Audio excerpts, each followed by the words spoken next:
Eto'o, aujourd'hui, est relégué aux oubliettes de l'histoire.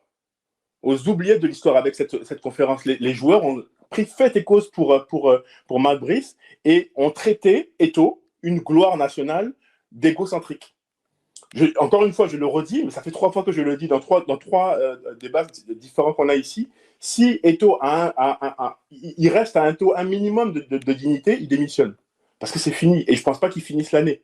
Je ne pense pas qu'il va arriver à la CAN en tant que président de fédération. Il s'est trouvé un poste là à la CAF, qu'il aille à la CAF. C'est pour ça que je réfute totalement l'idée de Question. Est-ce que tu penses que Marc Brice... je comprends. Marc, tu as le même nom que le sélectionneur Marc Brice. Ça doit être ça la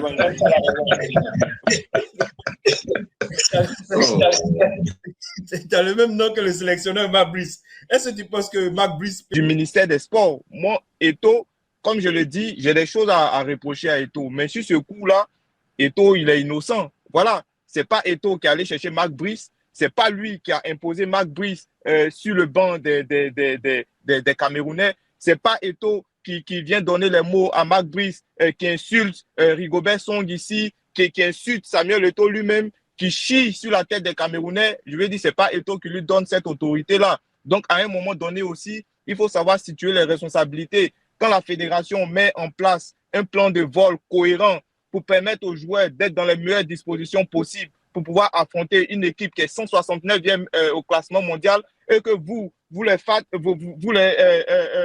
fassiez faire un détour monumental où ils doivent faire le tour de la planète en 80 jours avant d'aller jouer le match et que ces joueurs-là, ils vont faire un nul sur un terrain. Là encore, c'est de la faute d'Eto'o. Il faut que Eto'o démissionne pour ça. Il faut que Eto'o démissionne pour ça, quand même. Soyons sérieux. Voilà. Donc, moi, je soutiens Eto'o dans son combat. Il faut qu'il mette le combat jusqu'au bout. Et voilà, je pense qu'à un moment donné... encore une fois, je vous dis, pour un joueur de football, le fait déjà de jouer pour sa sélection africaine, c'est déjà un sacrifice. Il veut au moins pouvoir avoir des résultats pour pouvoir... Parce que c'est important pour sa carrière. Une carrière, ça ne dure que 15 ans. Je le répète ici, là.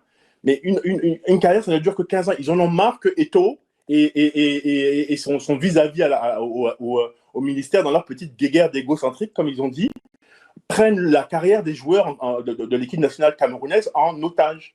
Et je pense que la majorité des Camerounais sensés en ont marre aussi que des égocentriques prennent leur football en otage. Il n'y a pas de blanc là-dedans, il n'y a pas de... La fédération, la FECAFOOT dit que les joueurs camerounais doivent aller directement en Afrique du Sud.